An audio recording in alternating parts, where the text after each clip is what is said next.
Alright my darlings, so today we'll be getting into the most infamous part of Series 3, and a part that I'll be quite frankly glad to get over and done with, much like my dental surgery, but considerably more painful.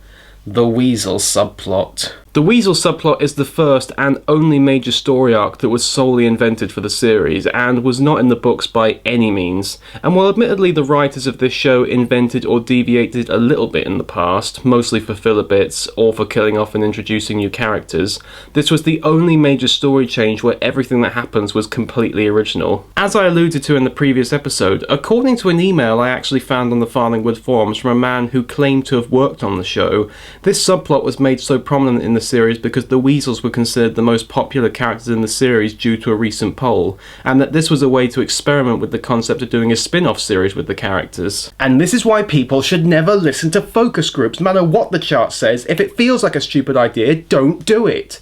Thankfully that never happened, but all we're left with is this travesty of a subplot. Which in a way is kind of a shame, because as irritating as they can be, Weasel and Measly are by no means my least favourite characters. They can be funny at times, and their subplot from last year was one of my favourites of the series. So what went wrong? Well, I can think of one thing, or rather two.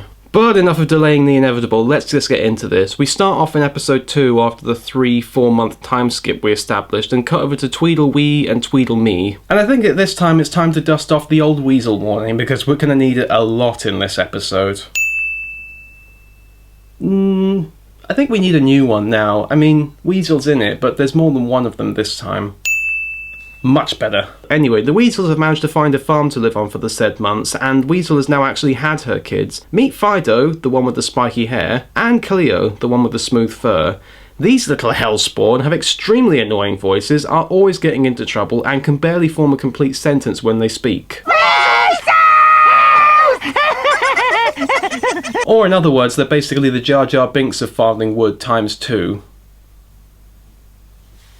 Save me, Huck! Oh, and for some reason they want to keep pretending like they're other animals. I don't quite understand why, but it's yet another annoying trait of the arc, I assure you. And so Measly tries to teach them to be proper Weasels, to no avail really. But when you name one after the abbreviation of the last pharaoh of Egypt, and the other one after a name you'd normally give to a dog, it's probably right that they don't think they're Weasels. However, despite their easy living, the animals on the farm have had enough of them and decide to kick them out. As if you two big, horrible Weasels were bad enough. Those two little ones have ruined our peace and quiet. Though how the farmer hasn't given them a chest full of lead already is another question, because he would have seen them and got rid of them straight away. Unless they're really that good at hiding. So the extras and babes say farewell to the Pain Gang and revel in the fact that they probably just made the best decision they'll ever make in their tiny short lives. Short because I'm sure that most of them are going to be wrapped up in plastic and sold in Tesco's in a few months' time. We then move on to the next episode where we now get into the meat of the subplot, where we follow the Weasels on the road. They come across a dilapidated barn and find an ass called Colonel Donk. Yes, that's really his name. What manner of obnoxious life form might this be? A delightful little family of weasels. Weasels? Can't stand weasels, can I? But don't remember why. That's why. Clear off. Go on before I turn nasty. Donk's the name. Colonel Donk. Used to be in the army, don't you know? Clear off. You're just like those other donkeys. The ones that used to stand in the field out there. They were always wanting in. Were you ever in the army? I said. No, they said. Can't come in then, I said. Anyway, they died of the cold last winter. I'd give Colonel Donk a bash and a self-righteous conk if I were there. Regardless, despite his anger issues, as most old mules tend to have, he lets them stay for just one night to shelter from the rain, since Cleo nearly drowned in a puddle outside, and a moment that gave me one tiny bit of humour in the arc, since the thought of her drowning actually helped alleviate my stress a little bit. But he gets pretty pissed off the next morning, coupled with his bad memory, and throws such a fit he causes his own shack to collapse on top of his head. Quick!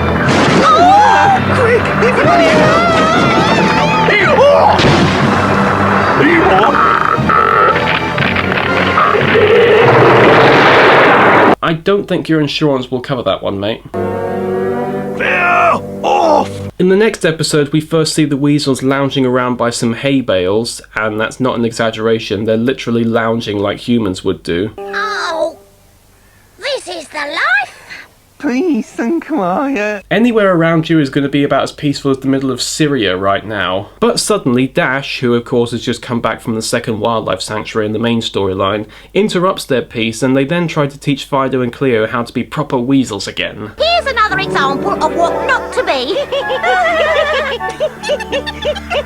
Well, now I know the sound that will play in my nightmares for the rest of my life. And you know why they're so stupid? Why? Because they don't think. They just stand about in this field all day doing nothing, thinking nothing. A weasel is always thinking. That's the biggest load of horseshit I've ever heard since I fell ear first into a slurry pit. So the weasels sneak over to the sheep, and just who would they happen to run into now? Oh dearie, dearie me. Useless guard dog, useless sheepdog.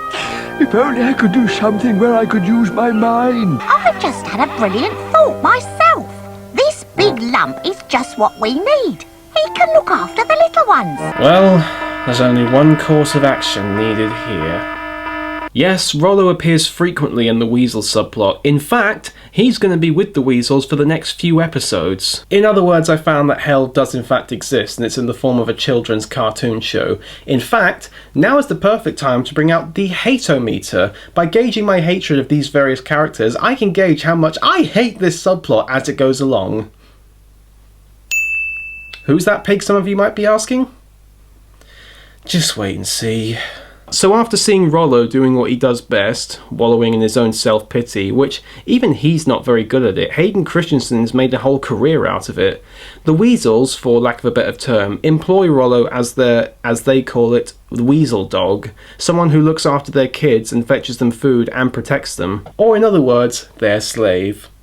Though to be fair, he's doing this because he thinks it'd be a better job for him than the ones that he's already had. But seriously, what does he get out of it? At least with the old ones, he was being given food by his masters. Here, he doesn't get anything. So Rollo goes along with the walking examples of Satan's fury on Earth, and so they go off to look for another home. Has anyone got a soldering iron? I want to try and use it so I can remember how real pain feels, so this can feel more tolerable. We then cut back to Rollo stealing his master's dinner for the Weasels. And what was it, you may ask? Steak and chips. You'll find dog food at the bottom, and on top of that is steak and chips.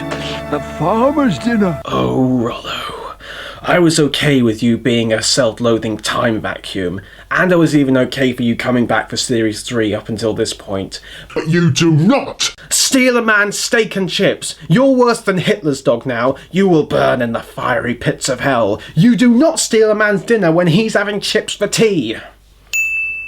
Also, Rollo says that on his way back he saw Hercule and Mossy and that they're looking for the Weasels so they can come back to White Deer Park. Of course, Weasel's pride makes it so that they refuse to go back, and so they're not only on the road now, they're on the run. We're not going back. Got it? I promised myself we wouldn't, and we're not. Yes, Weasel. And you useless big hairy lump, don't you ever tell any of those White Deer Park animals where we are. The Fugitive 3, Weasel Run. Harrison Ford as Measley, Tommy Lee Jones as Hercule, Andreas Katsoulis as Colonel Donk. It wasn't me, it was the four-legged man. Someone get on to Andrew Davis about that. I've got a killer idea for a movie. I will pay good money to see any of those characters take a flying leap off a dam. In the next episode, they come across a supposedly abandoned burrow and decide to stay there. Unfortunately, while Weasel is away, a large grey wildcat with green eyes returns to the burrow, of which it clearly belongs to. Meow to you too. But I'm not a cat. Not just a cat, I should say. I'm a wild cat. Now this is interesting because the way the cat is designed looks almost identical to the way that the Beast was described in the book The Siege of White Deer Park, one of only 2 novels that wasn't adapted into the TV series, because apparently it was too dark. My arse it was. But regardless, this clearly isn't the actual Beast. He's way too small, and if he was the actual Beast, the Weasels would all be dead and halfway through his digestive system by now. But even so, he does threaten the Weasels. I never expected to come home and find a snack. A snack and 2 morsels waiting for me. Until Rollo shows up and takes care of it, and even manages to chase them off when the cat comes back with backup later in the episode. Well, I say that, he actually just yawns and the little pussies run off. Though to be fair, Rollo makes even yawning sound annoying. I'd run away too. I have to admit, even for being one of my least favourite characters, Rollo is doing a surprisingly good job as a weasel dog. Christ, I'm saying it as if it's normal. But of course, like any things, it has to come to an end eventually. And in this case, after some morning slapstick... Oh, and the weasel's making my ears bleed for a spell. Do your thing, Double W. There is nothing like a weasel. I enjoy being a weasel. A yearly tradition yet again fulfilled. I've stopped trying to fight them happening at this point. I know they're going to happen, and they're not going to be stopping, so I might as well just grin and bear it and get it over with. It'll be over before I know it. Like my dental operations I have every year. Anyway, Fido and Cleo, being the clever and sensible weasels that they are, start pushing Rollo's food bowl into a river while they're playing, and then... well, how would you put it, Ray? Oh yeah, that's it. But unfortunately they didn't see the drop in the river ahead and start barreling down it like a whitewater raft. It's not all bad though. If they survive it and fill out the proper paperwork, that's a D of E right there. So Weasel and Rollo try their best to save the little ones from a massive drop at the edge of the river. Oh hey, I guess my wish did come true. And in a scene not unlike the scene at the end of the 4th episode of Series 1, Measly leans down to try and save the kids, but who should show up at the last minute? What an interesting situation. I've got young myself. I know the worry. Yeah. Oh, go and lick your asshole and clear off. Luckily for Fido and Cleo, their bowl stops at a couple of turtles who give them a lift to the edge. We're, terrapins. What's the difference? I do know the difference, I'm just trying to be funny, so please don't email me on the difference. Besides, they don't look much like terrapins in this episode anyway. They nearly make it to safety, but the cat, being the jerk that all cats are, tries to shove Measly into the water, but Rollo, still floundering down the river, grabs the cat by his tail and drags it down with him. Wow, a genuinely exciting and enthralling scene involving the Weasels and Rollo. Never thought I'd see that. Unfortunately, after the twins have been carried to safety by the terrapins, they find that Rollo has been dragged away by the water, and now they've been separated from him. Sad for them, massive sigh of relief for us. Fortunately for Rollo, his owner finds him and takes him back to the farm in which he came from. Though for some reason, the next time we see Rollo, he's tagging along with the warden of White Deer Park. I don't really know how that happened. Unless the warden was the farmer from that guy, because the farm was attached to the second nature reserve, or the second nature reserve owner or the farmer who lived next door to the next nature reserve gave Rollo to the warden because he was being an arsehole. We apologise for the loss of George. He seems to be caught in a bit of a mind maze right now, so let's move on to the next scene. In the next episode, the twins are upset with their parents, and I guess this causes them to start acting like teenagers. If it wasn't for you, our beautiful big weasel dog wouldn't have drowned in the river. Your fault. We'll never forgive you. We hate you. What? I know! Okay, stop going on about it, will you? To be fair, if my parents were responsible for killing my dog, which I don't own, I wouldn't be very happy at them either. But either way, it sounds like they need a bit of an intervention. I wonder what happened to that George Kyle bloke anyway. Man, I should have kept an eye on those two, shouldn't I? So the twins walk off into an almost literal shit heap and come across the only character that can rival them and Rollo in annoyance. So brace yourselves, this is gonna get nasty. Oink. Oink. What's that? Oink, oink, oink, oink. It's making disgusting noises. Pig. Weasel. Pig. Weasel. Pig. Weasel. Donkey! And now you know who that pig is on the hater meter. Speaking of which, it's gone up a lot since this scene started, hasn't it? Here, I'm the pig. I says pig. You're weasels. You says weasel. Pig. This is... oh boy. This is... come on, do I really have to say it? This is... you know what, I can't bring myself to say it out loud. I'll just let him say his name. My name is... I'll never be sausages. What a funny name.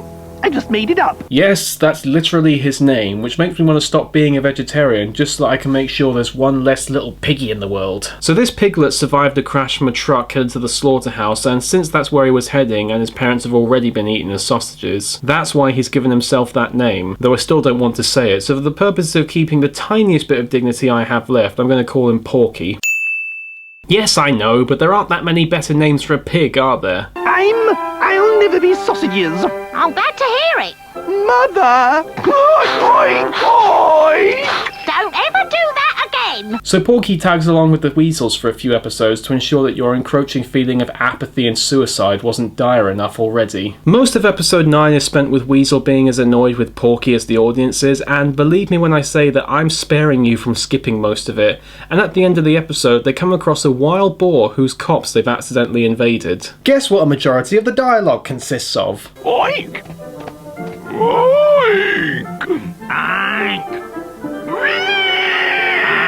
Oh, how gripping. Thankfully, this comes to the merciful removal of Porky for the meantime, since the Weasels managed to sweet-talk the boar, and no, he doesn't have a name, though considering Porky's real name, I'm frightened to find out what his name would be, so he takes the little squealer off their hands. I suppose I could take the little squealer off your hands. And he also lets the Weasel stay for a few nights. I would say he'll regret that, but sadly he'll have other and more dire regrets come morning. In this case, after some more pointless comic relief bits in episode 10 which aren't even worth talking about, besides the fact that, much like Colonel Donk, the boar shoos the Weasel off his copse at the end of the episode. Now clear off out of my copse. Clear off! Which is fitting considering they both have the same voice actor. The next time we see the pigs is after the hurricane in episode 11, and after the one funny joke in the whole story arc. You don't want that nasty wild boar to stick his great big tusks in your father, do you?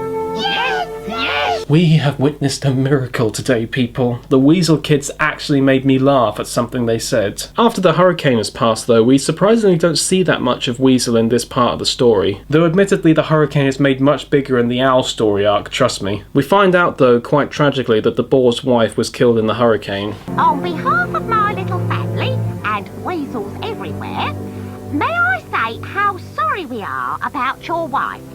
Thank you. Now, despite the tragedy, we do have to address the fact that we never actually saw his wife before this. I mean, come on. This is again taking something really important and having it happen off screen. What's even the point of it? Also, I just realised this is the first time they've used the term wife instead of mate. Did the writers just forget about that? Or did this guy and his sow actually get married? So the Weasels say farewell to Porky and the boar, and after the tragedy that befell the pigs, Measley says, rather sporadically at that, to head back to White Deer Park. Now what? Weasel, this time I won't have any arguments. I won't have any tantrums or name calling. We're going back to White Deer Park. We're going home where our friends are, where we'll all be safe. All right? Yes, Measley. You're right. Let's go home. Wow. I actually felt something there. Could it be that this story arc touched me in a way that actually made me feel emotional? Oh no, wait, I just forgot to take my angina medication again. 1 minute. So they head back, and in the next episode they arrive back there, which is obviously bad news for the rats. In said episode, the Weasels do agree to help the animals fight off the rats, and then go off to teach Fido and Cleo how to be proper rat killers. Listen carefully to your father, little ones, and he will show you the correct way to kill a rat. In my experience, you wait for them to fall into the swing top lid of your bin, tie up the bag at the top, and then throw it into the skip outside. I get rid of the rats, and once they get out of the bag, it's basically heaven for them. Everybody wins. It's a lot better than the way that the guy from Skyfall got rid of rats on his island. So they start demonstrating on Spike how to get rid of rats. Wonderful!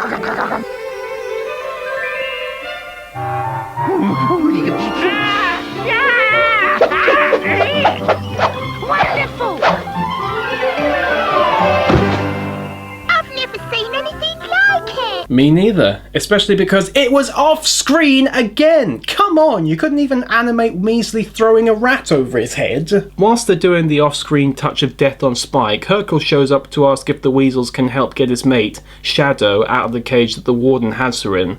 They agree to help, and this scene gives us the one last appearance of Fellaray. Excuse me, but I can't possibly allow you to release that badger. It's sick. Measley, skin that cat. Yes, Weasel. Push off, or I'll skin you, I will. I've skinned bigger cats than you. Have you really? Because from what I remember, every time that Mog showed up, you shit your pants that you don't wear. You know what I really miss? Soft underpants. You know how it lifts and cradles? I'll fetch the warden's dog. He'll sort you out. Meow. Hurry, hurry, there's a dog coming. You may think that they're up shit creek now, but then the miracle of all coincidences happens. Don't hurt me, please. I didn't mean to frighten you. I was just trying to be a guard dog, but I'm useless. Useless! Weasel dog! My baby weasels! I guess the planets of the Pain constellation have all aligned to allow this to happen. I was a good weasel dog, wasn't I? It's the only thing I was ever any good at. Our weasel dog! Alive again! I didn't mean to frighten you. I'm very sorry. Me too. I'm not usually vicious and horrible. I forgive you. Oh, just kiss each other already. Seriously though, Huck and Rollo are a match made in heaven there. They're both about being kind and being accepted. In fact, they're basically the same character twice. Another sign that the writers were running out of ideas at this point.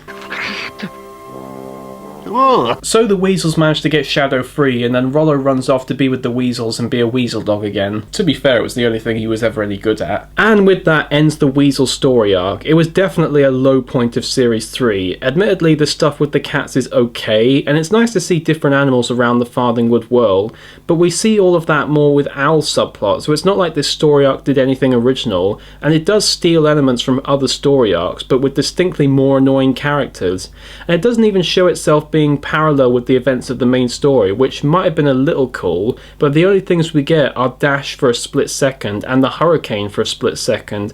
And while it was nice to see the Weasels have more of an expanded role, I feel like there are better ways to do it than this. Weasel and Measly can be enjoyed in short increments, and when they are funny, they're genuinely funny, but here, nothing they do is funny, and the kids are the epitome of everything that is wrong with Series 3. Loud, obnoxious, annoying, and they won't shut up. And they are made the focus when they don't really need to be, and they'll only get more infuriating in the final episode, trust me. But thankfully we're now actually at the end of that story arc, and hopefully some of you are still alive after all that. And if you are, come back next week when I'll be talking about Owl subplot. But now, I've had enough of this, I'm going on the other side to have a bath. Bye!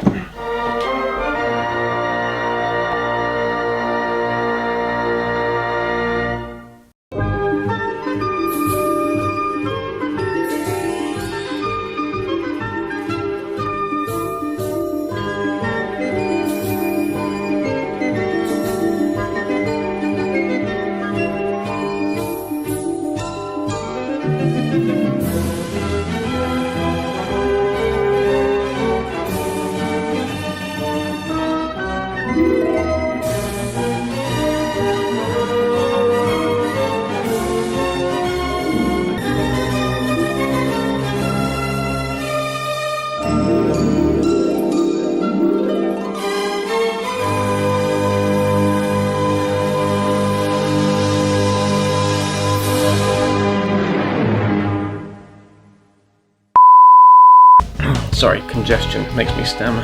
Then the Weasel would probably be halfway through his digestive system by now. Oh, that was rubbish. It was handed over to the warden, or maybe the warden just thought that looks like a good dog, I could use that. He bought it off of the guy, I don't know, and I'm just rambling on to fill time. I'm talking to my future self. Which I used to do all the time, so that's not really anything weird.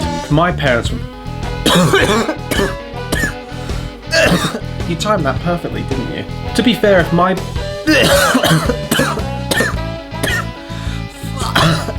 Oh, come on. Take my angina medication again. One moment. Medication? What's medication?